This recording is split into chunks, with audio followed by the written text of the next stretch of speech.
বাংলাদেশ জাতীয়তাবাদী কৃষক দলের ৪৪তম প্রতিষ্ঠা বার্ষিক উপলক্ষে টাঙ্গাইলের গোপালপুর উপজেলা ও শহর শাখা কৃষক দলের আয়োজনে আলোচনা সভা ও বর্ণাঢ্য র্যালি অনুষ্ঠিত হয়েছে।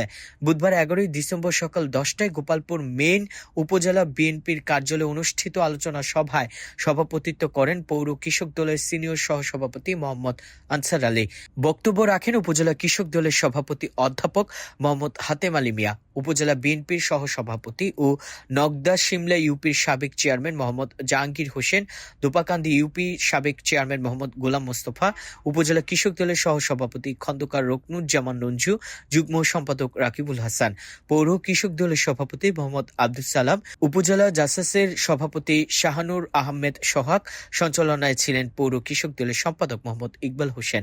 বক্তারা ন্যায্য মূল্যে সার, বীজ দেওয়ার পাশাপাশি কৃষকদের জন্য বরাদ্দ, সরকারি বরাদ্দ প্রকৃত কৃষকদের মধ্যে বিতরণের দাবি জানান। একটু ত্রুটি আছে, অনেকে বাইরে এখানে জায়গা না পেয়ে বাইরে দাঁড়িয়ে আছেন, এখানে বারান্দা দাঁড়িয়ে আছেন। আসলে আমি একই সাথে আনন্দিত যে অল্প সময়ের নোটিশে